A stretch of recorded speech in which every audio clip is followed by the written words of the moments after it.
اگر کسی عالم کی تم نے توہین کی ہے، کسی عالم کے دل کو دکھایا ہے، ہم نے نہ جانے کتنے معاملات ایسے دیکھے ہیں اپنی انہی آنکھوں سے کہ جو لوگ علماء کے گستاخ تھے آج وہ برباد ہیں، انہیں کوئی پوچھنے والا تک موجود نہیں ہے۔ اور جن لوگوں نے علماء کی گستاخیاں کی تھیں، جب ان کے نزا کا وقت آیا، آخری وقت ان کا آیا، ان کی روح نکلنے میں بھی بے انتہا تکلیف کا ان کو سامنا کرنا پڑا۔ عام لوگ ہوتے ہیں کہ جن کو مسجد کا صدر یا مسجد کا سیکریٹری بنا دیا جاتا ہے، کہیں پر خزانچی کہا جاتا ہے، کہیں متولی بنا دیا جاتا ہے، تو وہ لوگ یہ سمجھتے ہیں کہ یہ مسجد کا امام ہمارا نوکر ہے، یہ مدرسے میں پڑھانے والا ہمارا نوکر ہے، یہ ہماری تعظیم کرے گا، یہ ہمارا ادب کرے گا، یہ ہمیں صدر صاحب کہے گا، یہ ہمیں متولی صاحب کہے گا، خزانچی صاحب کہے گا۔ انہیں تو یہ چاہیے تھا کہ آپ اپنے اماموں کا، اپنے علماء کا ادب و احترام کرتے۔ اور ایک بات اور یاد رکھیں، مسجد کا صدر یا مسجد کا متولی یا مسجد کی جو کمیٹی بنائی جاتی ہے وہ اس لیے نہیں کہ آپ علماء کو جا کر کے تنگ کریں، مسجد کے اماموں کو جا کر کے تنگ کریں، یا مدرسے کے مدرسین کو جا کر کے تنگ کریں، بلکہ اس لیے بنائی جاتی ہے کہ آپ مسجد کی خدمت کریں۔ رب کریم قرآن مجید میں ارشاد فرماتا ہے وَقُلْ رَبِّ زِدْنِي عِلْمًا، اے محبوب صلی اللہ تعالیٰ علیہ وسلم آپ مجھ سے زیادتی علم کی دعا مانگیں، آپ میری بارگاہ میں عرض کریں کہ اے اللہ میرے علم میں اضافہ عطا فرما۔ میرے عزیزو، آپ علم کی فضیلت کا اس سے اندازہ لگا سکتے ہیں کہ اللہ رب العزت کی بارگاہ میں علم کا کیا مقام ہے، علم کا کیا مرتبہ ہے، کہ رب کریم اپنے حبیب کریم صلی اللہ تعالی علیہ وسلم کو حکم دے رہا ہے کہ آپ مجھ سے زیادتی علم کی دعا مانگے، میری بارگاہ میں عرض کریں کہ مولا مجھے اور زیادہ علم عطا فرما، میرے علم میں اضافہ عطا فرما۔ علامہ ابن حجر عسقلانی رحمۃ اللہ تعالیٰ علیہ فتح الباری شرح بخاری میں فرماتے ہیں کہ علم کی اہمیت کا اندازہ، علم کے مقام کا اندازہ، علم کی فضیلت کا اندازہ آپ اس سے لگا سکتے ہیں کہ علم کی زیادتی کے علاوہ اللہ رب العزت نے اپنے حبیب کریم صلی اللہ تعالیٰ علیہ وسلم کو اور کسی چیز کی زیادتی کی مانگ کرنے کا حکم نہیں فرمایا۔ اللہ نے اور کسی چیز کا حکم نہیں فرمایا کہ اے محبوب مجھ سے مال کی زیادتی کی دعا مانگو، اے محبوب مجھ سے اور کسی چیز کی زیادتی کی دعا مانگو، صرف یہی فرمایا گیا کہ مجھ سے علم کی زیادتی کی دعا مانگو۔ اور علم ایک ایسا سرمایہ ہے میرے عزیزو کہ جو اس کو حاصل کر لیتا ہے وہ اسے دنیا میں بھی کام آتا ہے اور قبر اور آخرت میں بھی انشاءاللہ وہ کام آنے والا ہے۔ اور علم اور علماء کا مقام آپ اس سے اندازہ لگا سکتے ہیں کہ کیا مقام ہے علم کا، علماء کو اللہ رب العزت نے کیا مقام عطا فرمایا ہے۔ رب کریم قرآن مجید میں ارشاد فرماتا ہے انما یخشی اللہ من عبادہ العلماء، کہ بے شک روئے زمین پر اگر اللہ سے کوئی ڈرنے والے ہیں تو وہ علماء ہے۔ رب کریم نے ارشاد فرمایا یرفع اللہ الذین آمنوا منکم والذین اوتوا العلم درجات، کہ تم میں جو ایمان والے ہیں اور جو علم والے ہیں اللہ رب العزت ان کے درجے بلند فرمائے گا، ان کو بلند مقام عطا فرمائے گا۔ کہیں پر ارشاد فرمایا گیا قل هل يستوي الذين يعلمون والذين لا يعلمون، اے محبوب آپ فرما دیجئے کہ علم والے اور بغیر علم والے برابر ہو سکتے ہیں؟ ہرگز برابر نہیں ہو سکتے۔ تو میرے عزیزوں، قرآن مقدس کی ان آیات مقدسات سے علم کا اور علماء کا مقام پتہ چلتا ہے۔ اب آئیے حدیث مبارکہ کی طرف چلتے ہیں۔ آقا کریم صلی اللہ تعالیٰ علیہ وسلم نے علماء کے بارے میں کیا فرمایا؟ نبی فرماتے ہیں من زار عالما فکأنما زارنی، کہ جس نے عالم کی زیارت کی گویا اس نے میری زیارت کی۔ کہیں ارشاد فرمایا من صافح عالما فکأنما صافحنی، کہ جس نے کسی عالم سے مصافحہ کیا اس نے مجھ سے مصافحہ کیا۔ کہیں پر ارشاد فرمایا گیا من جالس عالما فکأنما جالسنی، کہ جو کسی عالم کی مجلس میں بیٹھا، عالم کے قریب بیٹھا، گویا کہ وہ میری مجلس میں بیٹھا، میرے قریب بیٹھا۔ آقا کریم صلی اللہ تعالی علیہ وسلم نے ارشاد فرمایا ومن جالسنی اجلسہ اللہ یوم القیامت فی الجنہ، کہ جو میری مجلس میں بیٹھا، میرے قریب بیٹھا، اللہ قیامت کے دن اس کو جنت میں بٹھائے گا۔ سبحان اللہ، اللہ اس کو جنت میں اعلیٰ مقام عطا فرمائے گا۔ کہ جو علماء کی مجلس میں بیٹھے، عالم با عمل کی مجلس میں بیٹھے، نیک نیت کے ساتھ میں، اچھے ذہن کو لے کر کے جائے اور ان کے چہرے کا دیدار کرے، ان کے چہرے کی زیارت کرے، ایک عالم سے مصافحہ کرے، تو میرے عزیزو آقا کریم صلی اللہ تعالی علیہ وسلم کے فرمان کے مطابق آپ بظاہر تو ایک عالم سے مصافحہ کر رہے ہیں، ایک عالم کی مجلس میں بیٹھ رہے ہیں، ایک عالم کے قریب بیٹھ رہے ہیں، ایک عالم کی زیارت کر رہے ہیں، لیکن نبی فرماتے ہیں کہ اس نے میری زیارت کی، مجھ سے مصافحہ کیا، میری مجلس میں بیٹھا، اور جو میری مجلس میں بیٹھا تو پھر اس کو اللہ جنت میں اعلیٰ مقام عطا فرمائے گا۔ کہیں پر ارشاد فرمایا گیا من یرید اللہ خیرا یفقہہ فی الدین، کہ اللہ رب العزت جس کے ساتھ بھلائی کا ارادہ فرماتا ہے اسے دین کا فقیہ بنا دیتا ہے۔ کہیں ارشاد فرمایا فقیہ واحد اشد علی الشیطان من الف عابد، بہت سے لوگ ایسے ہوتے ہیں نا جنہیں اپنی عبادتوں پہ ناز ہوتا ہے، جو لوگ یہ سمجھتے ہیں کہ ہم بہت بڑے عابد ہیں، بہت بڑے عبادت گزار ہیں، لیکن وہ علم سے کورے ہیں، علم سے خالی ہیں، اور بغیر علم کے جو عبادتیں کی جاتی ہیں میرے عزیزوں وہ عبادتیں بھی نامکمل ہوا کرتی ہیں۔ ظاہر سی بات ہے نا، اگر آپ نماز پڑھ رہے ہیں اور اس کے مسائل سے واقفیت آپ کو حاصل نہیں ہے تو پھر آپ مکمل طریقے سے کہاں نماز پڑھ پائیں گے؟ آپ نے روزہ رکھا لیکن آپ صحیح طریقے سے روزے کے مسائل نہیں جانتے ہیں، روزے کے آداب کے بارے میں، احترام کے بارے میں، اور روزہ رکھنے کے کیا مسائل ہیں، روزہ رکھنے کے بعد میں کس انداز سے ہمیں رہنا ہے، وہ چیز نہیں جانتے ہیں تو آپ مکمل ثواب حاصل نہیں کر پائیں گے۔ کہیں بھی آپ کو شیطان بہکا سکتا ہے، تو ایک عالم شیطان پر 1000 عابدوں سے زیادہ بھاری ہے۔ علم کا یہ مقام ہے۔ تو ان آیات مقدسات سے اور ان احادیث مبارکہ سے پتہ چلتا ہے کہ اللہ رب العزت کی بارگاہ میں اور رسول کریم صلی اللہ تعالیٰ علیہ وسلم کے اس فرامین سے پتہ چلتا ہے کہ رسول کریم کی بارگاہ میں علماء کا، عالموں کا کیا مقام ہے، علم کا کیا مقام ہے۔ میرے عزیزو اسی لیے ہمیشہ کہا جاتا ہے کہ کبھی بھی کسی عالم کا دل نہ دکھانا، کبھی بھی کسی عالم کے بارے میں غلط جملے نہ نکالنا، کبھی بھی کسی عالم کے بارے میں گستاخانہ بات نہ کرنا۔ میرے عزیز اللہ کے یہاں ان کا بہت بڑا مقام ہے۔ اگر تم نے گستاخی کی، ادنا سی بھی ان کی شان میں گستاخی کر دی، ادنا سی بھی کوئی بات کہہ دی، تو یاد رکھنا آپ کی دنیا و آخرت بیکار ہو جائے گی۔ آخرت میں پھر آپ کو جہنم کا سامنا کرنا ہے، جہنم میں آپ کو مقام ملے گا۔ بہت سے لوگ یہ زبان استعمال کرتے ہیں نا، یہ تو سب مولوی ایک جیسے ہیں، یہ سب عالم ملا ایک جیسے ہیں، معاذ اللہ رب العالمین۔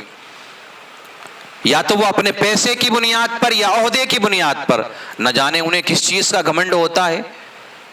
نہ جانے کس چیز کا تکبر اور غرور ان کو ہوتا ہے، لیکن یہ غرور، یہ تکبر ایک دن چکنا چور ہونے والا ہے۔ اگر کسی عالم کی تم نے توہین کی ہے، کسی عالم کے دل کو دکھایا ہے، ہم نے نہ جانے کتنے معاملات ایسے دیکھے ہیں اپنی انہی آنکھوں سے کہ جو لوگ علماء کے گستاخ تھے آج وہ برباد ہیں، انہیں کوئی پوچھنے والا تک موجود نہیں ہے، اور جن لوگوں نے علماء کی گستاخیاں کی تھیں جب ان کے نزا کا وقت آیا، آخری وقت ان کا آیا، ان کی روح نکلنے میں بھی بے انتہا تکلیف کا ان کو سامنا کرنا پڑا۔ تو میرے عزیزو جہاں تک ممکن ہو سکے علماء کا ادب و احترام کریں، ان کی تعظیم بجا لائیں، ان کی بارگاہ میں اپنی زبان کو سنبھال کر کے جائیں۔ فرمایا گیا نا کہ کسی ولی کی بارگاہ میں جاؤ تو اپنا دل سنبھال کر کے، لیکن کسی عالم کی بارگاہ میں جاؤ تو اپنی زبان سنبھال کر کے، کیونکہ ایک عالم ہی ہے کہ آپ نے کوئی غلط زبان استعمال کی، غلط جملہ بولا، غلط بات کہی تو وہ آپ کی پکڑ کر سکتا ہے۔ ایک عالم کو ہی اللہ نے یہ مقام عطا فرمایا ہے۔ عزیزو اسلام کا دار و مدار علم پر ہی ہے، اسلام کی ساری بہاریں ان علماء سے ہی ہیں، مگر عام لوگ اس کی اہمیت کو نہیں سمجھ پاتے ہیں، عام لوگ علماء کے قریب نہیں ہو پاتے ہیں۔ صرف یہی وجہ ہے کہ آج دین سے ہم دور ہوتے جا رہے ہیں۔ آج علماء کے قریب ہونے کے بجائے ہم نے علماء کی شان میں گستاخیاں کرنا شروع کر دی ہیں۔ آپ دیکھیں کتنی مسجدوں میں یا کتنے مدارس میں علماء امامت کرتے ہیں اور علماء درس دیتے ہیں، بچوں کو پڑھاتے ہیں، لیکن جو عام لوگ ہوتے ہیں کہ جن کو مسجد کا صدر یا مسجد کا سیکریٹری بنا دیا جاتا ہے، کہیں پر خزانچی کہا جاتا ہے، کہیں متولی بنا دیا جاتا ہے، تو وہ لوگ یہ سمجھتے ہیں کہ یہ مسجد کا امام ہمارا نوکر ہے، یہ مدرسے میں پڑھانے والا ہمارا نوکر ہے، یہ ہماری تعظیم کرے گا، یہ ہمارا ادب کرے گا، یہ ہمیں صدر صاحب کہے گا، یہ ہمیں متولی صاحب کہے گا، خزانچی صاحب کہے گا۔ ہونا تو یہ چاہیے تھا کہ آپ اپنے اماموں کا، اپنے علماء کا ادب و احترام کرتے۔ اور ایک بات اور یاد رکھیں، مسجد کا صدر یا مسجد کا متولی یا مسجد کی جو کمیٹی بنائی جاتی ہے، وہ اس لیے نہیں کہ آپ علماء کو جا کر کے تنگ کریں، مسجد کے اماموں کو جا کر کے تنگ کریں یا مدرسے کے مدرسین کو جا کر کے تنگ کریں، بلکہ اس لیے بنائی جاتی ہے کہ آپ مسجد کی خدمت کریں اور مدرسے کی خدمت کریں۔ مسجد میں آپ کے امام کو کس چیز کی ضرورت ہے، آپ ان ضرورتوں کو پورا کریں اور مسجد کے امام کا ادب و احترام کریں۔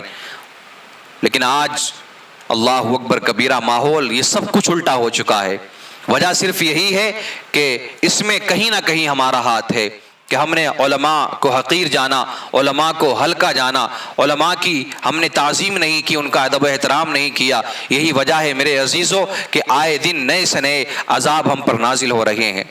نئی سے نئی پریشانیوں کا ہمیں سامنا کرنا پڑ رہا ہے۔ آؤ میں آپ کو بتاتا ہوں کہ علم دین کی توہین کرنے والے اور علماء کی توہین کرنے والوں کا کیا انجام ہوگا،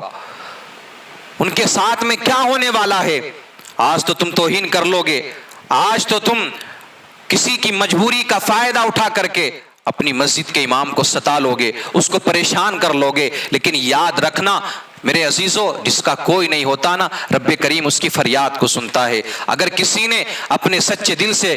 تمہارے لیے دعا کر دی نا، اور اگر اس کے دل سے آہ نکل گئی اور وہ رب کی بارگاہ میں قبول ہو گئی، تو تمہاری دنیا و آخرت برباد ہونے والی ہے۔ قبر میں بھی تمہیں اس کا جواب دینا ہوگا، آخرت میں بھی اس کا جواب دینا ہوگا۔ امام فخر الدین رازی رحمۃ اللہ تعالی علیہ فرماتے ہیں، ان لوگوں کے بارے میں یہ حدیث مبارکہ نقل کی ہے کہ جو علماء کی توہین کرتے ہیں، اپنی مسجدوں کے اماموں کو ستاتے ہیں، مدرسے کے مدرسین کو بلا وجہ ستاتے ہیں۔ آپ فرماتے ہیں کہ آقا کریم صلی اللہ تعالی علیہ وسلم نے ارشاد فرمایا کہ جس نے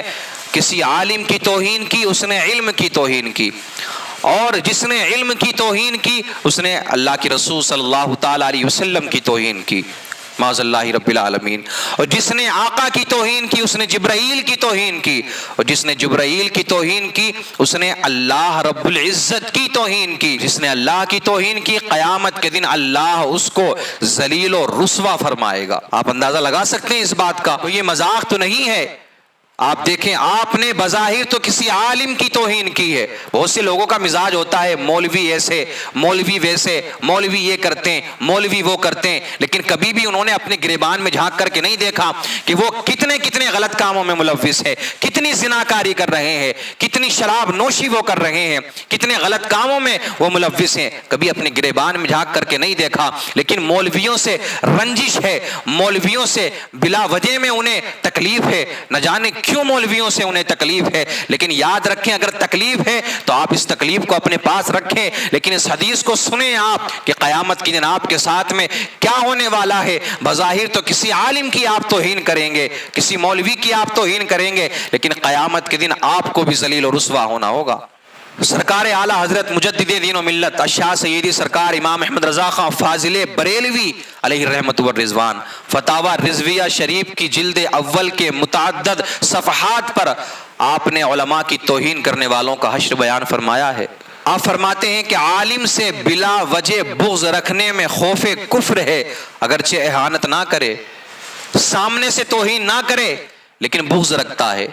حسد رکھتا ہے، تو سرکار اعلیٰ حضرت فرماتے ہیں کہ یہ کفر کا خوف ہے۔ اور تحریر فرماتے ہیں کہ عالم دین کی اس لیے توہین کرتا ہے کہ وہ عالم ہے، تو یہ صریح کفر ہے۔ اللہ اکبر۔ اور آپ فرماتے ہیں کہ علم کی وجہ سے تو اس کی تعظیم فرض جانتا ہے، لیکن اپنی کسی دنیاوی بات کی وجہ سے اگر عالم دین کو برا کہتا ہے، عالم دین کی شان میں گستاخی کرتا ہے، عالم دین کی توہین کرتا ہے، تو یہ سخت فاسق و فاجر ہے۔ اعلیٰ حضرت فرماتے ہیں اگر بے سبب رنج رکھتا ہے تو مریض القلب، خبیث الباطن، اور اس کے کفر کا خوف ہے۔ اللہ اکبر۔ میرے عزیزو، رب کریم نے وعدہ فرمایا ہے کہ وہ عالموں کے درجے بلند فرمائے گا، تو اب جس کے درجے اللہ بلند فرمائے اور کوئی عام سا بندہ، کوئی اللہ کا بندہ اسی عالم کو نیچا گرانے کی کوشش کرے، اس کی توہین کرے، تو مجھے بتائیں کہ اس کا ٹھکانہ جنت ہوگا یا جہنم ہوگا؟ یقیناً جس کے رب درجے بلند فرما رہا ہے اس کو کوئی نیچا نہیں گرا سکتا، لیکن جو کوشش کر رہا ہے اس کو نیچا گرانے کی، وہ توہین کر رہا ہے، تو قیامت کے دن اس کو دوزخ میں ہی جانا ہے۔ وہ کہا ہے نا کسی نے کہ غلط روی سے منازل کا بعد بڑھتا ہے،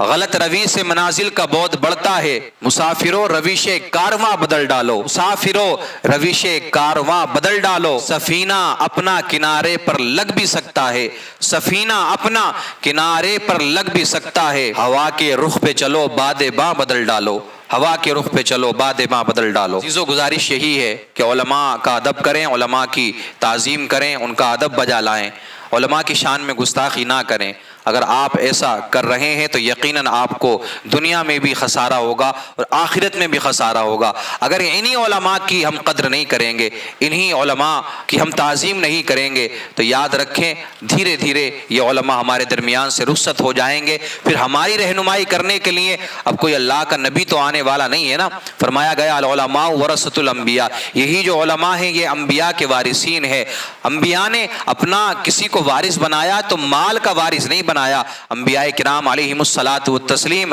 اپنا وارث کسی کو بنا کر کے گئے ہیں تو اپنے علم کا وارث بنایا ہے۔ اور آج یہی علماء ہمیں بتاتے ہیں کہ کون سا سیدھا راستہ ہے، کون سا راستہ غلط ہے، آپ کو زندگی کس طریقے سے گزارنا ہے، زندگی جینے کا کیا طریقہ ہے۔ اگر یہی علماء ہم سے گزر جائیں گے، اگر یہی علماء اپنے اس راستے کو چھوڑ کر کوئی دوسرا راستہ اپنا لیں گے، آپ دیکھیں نہ جانے کتنی جگہوں کا یہ معاملہ ہے کہ جہاں پر ادب و احترام نہیں کیا جاتا، توہین کی جاتی ہے علماء کی، اماموں کی، مدرسین کی، تو ان لوگوں نے اس لائن کو چھوڑ کر کے کاروبار کی لائن کو اپنا لیا ہے۔ اگر سارے علماء اسی کام کو کریں گے تو یاد رکھیں ہماری کون رہنمائی فرمائے گا، ہم کس سے جا کر کے سوال و جواب کریں گے۔ میرے عزیزوں تو ان علماء کی قدر کریں، ان کا ادب و احترام کریں۔ اکثر اماموں کی زیادہ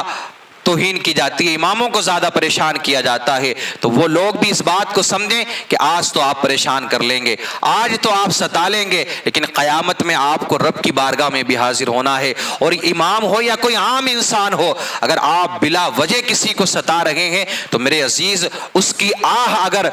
آپ کے لیے قبول ہو گئی ہے تو یاد رکھنا دنیا و آخرت میں آپ کے لیے یہ خسارہ ہے۔